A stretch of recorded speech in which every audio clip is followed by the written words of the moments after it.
Au début des années 1960, le jeune mathématicien américain Steve Smale travaillait sur la plage de Copacabana lorsqu'il fit une découverte. Il découvrit un fer à cheval. Bien sûr, pas dans le sable. En fait, son fer à cheval, comme il se doit, est un objet mathématique abstrait. C'est encore une idée simple qui cherche à réduire le chaos à son expression la plus élémentaire.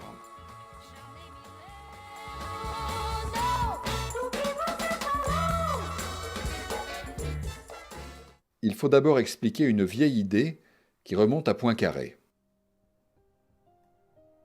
Voici un champ de vecteurs dans l'espace.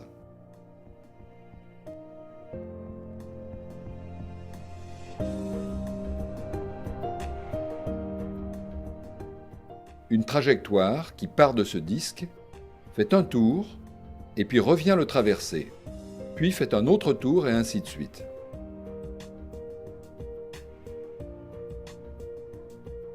Pour chaque point X du disque, on peut observer la trajectoire qui en part et attendre qu'elle vienne taper à nouveau sur le disque en un autre point T de X.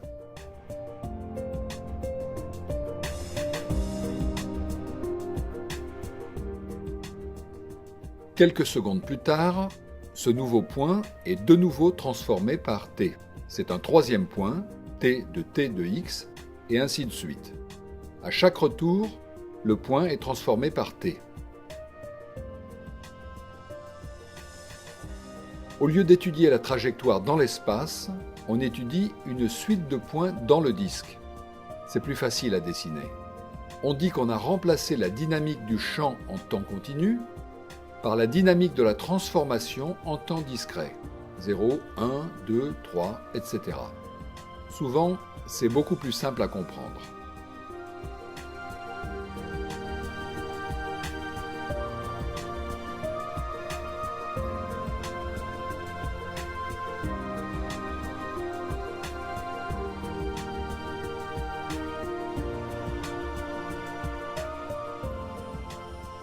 Ici, la transformation T est une rotation d'un tiers de tour. La trajectoire centrale correspond au point fixe de la rotation, l'origine. Les autres trajectoires sont également périodiques, mais il leur faut 3 fois plus de temps pour revenir au point de départ. La rotation tourne d'un tiers de tour.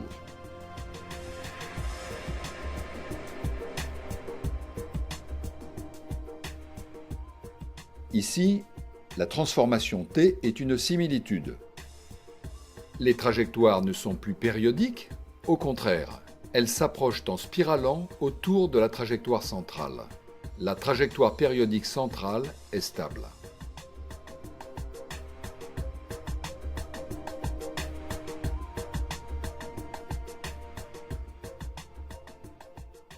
Et voici une trajectoire instable. La transformation T écrase le petit chat dans sa largeur et l'étire dans sa hauteur. Le centre est un point fixe et sa trajectoire est donc périodique. Vous voyez que les trajectoires situées sur l'axe horizontal s'approchent du point fixe, alors que celles qui sont sur l'axe vertical s'en éloignent. Pauvre petit chat.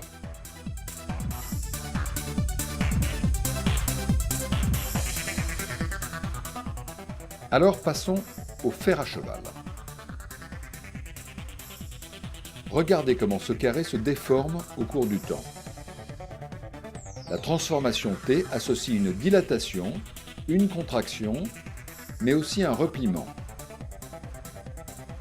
Quand le carré est revenu sur le disque initial, il a pris la forme d'un fer à cheval.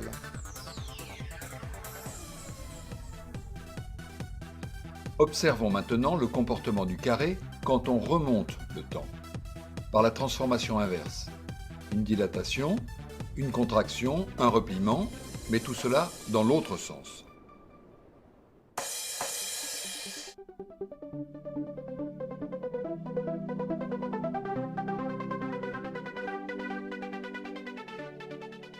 Essayons d'envisager l'avenir et le passé du carré. Après un tour, nous l'avons vu, il devient un fer à cheval. Après un tour à l'envers vers le passé, il devient un fer à cheval tourné d'un quart de tour. Les deux petites bornes verticales que vous voyez, à l'intersection du carré et du fer à cheval, sont à leur tour compressées, dilatées et repliées. On a le même comportement dans le passé.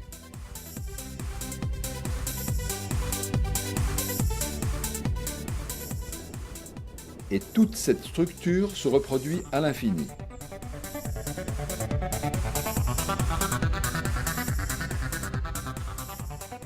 Un peu compliqué ce fer à cheval. Comment comprendre sa dynamique ?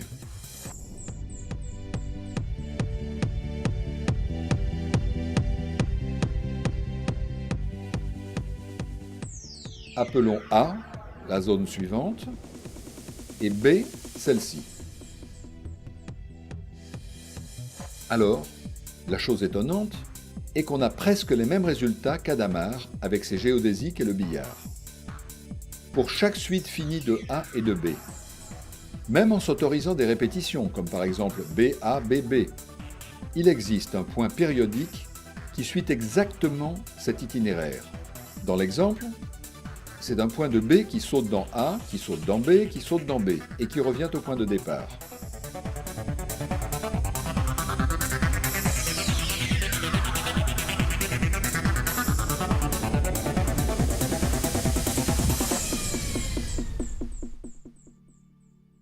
Voici le seul point de A qui reste toujours dans A. C'est un point fixe.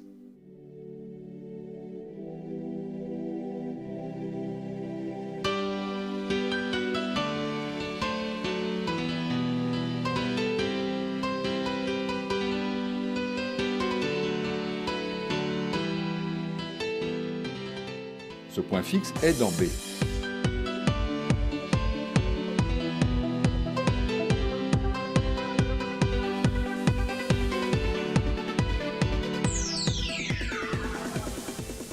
Voici celui qui alterne entre A et B.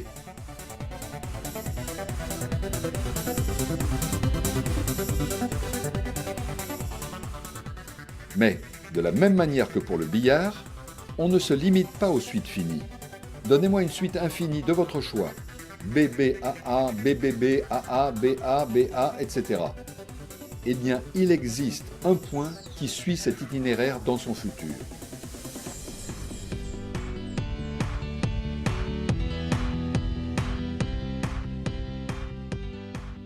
Quand on y pense, c'est incroyable. Toutes les vies futures envisageables sont réalisées par au moins un être humain. Oups, je voulais dire par un point. Il n'y a pas de prévision possible, puisque tout est possible. Le libre arbitre retrouvé.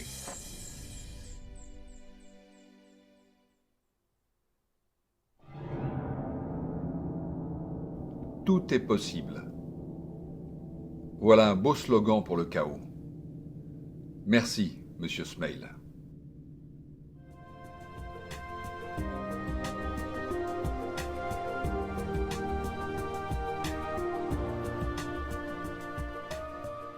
Smail prend conscience qu'il n'est pas toujours nécessaire de connaître exactement les choses pour les comprendre. Une image déformée suffit souvent pour reconnaître un visage. Il montre que le fer à cheval est stable. Attention, cela ne veut pas dire que les trajectoires sont stables. Au contraire, il y a une grande sensibilité des trajectoires aux conditions initiales. Il s'agit par contre de ce qu'on appelle la stabilité structurelle. Déformez-le, vous le reconnaîtrez encore.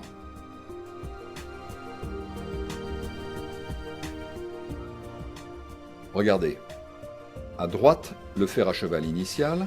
À gauche, un autre fer à cheval légèrement modifié est en train de se former. Après tout, lorsqu'on allonge le carré pour en faire un rectangle, pour ensuite le replier en forme de fer à cheval, on peut le faire de plusieurs façons.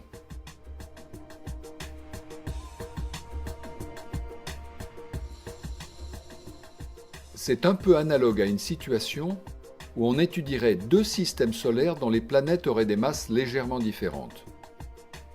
Deux fers à cheval presque identiques.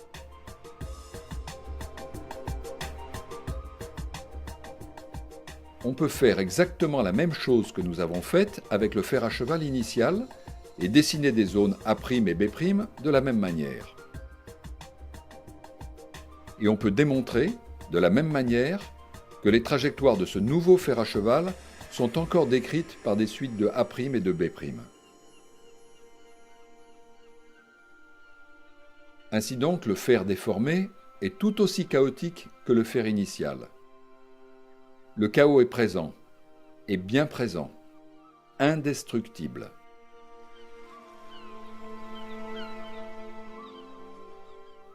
En fait, Smale montre que les mouvements des deux fers sont en quelque sorte identiques. Regardez, ces deux trajectoires, à droite et à gauche, suivent la même chorégraphie. Elles visitent les mêmes A' et les mêmes B'. À toute trajectoire du premier fer, on peut associer une trajectoire du second fer, et réciproquement. C'est en ce sens qu'il y a stabilité de la structure. On a beau déformer le fer à cheval. Non seulement il reste chaotique, mais il présente la même dynamique qu'auparavant.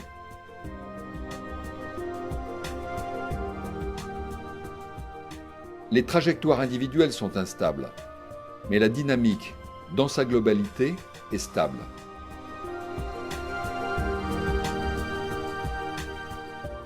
Avec son sens de la formule, Poincaré explique, au début du XXe siècle, comment il est possible de comprendre une dynamique même si on ne la connaît pas très bien.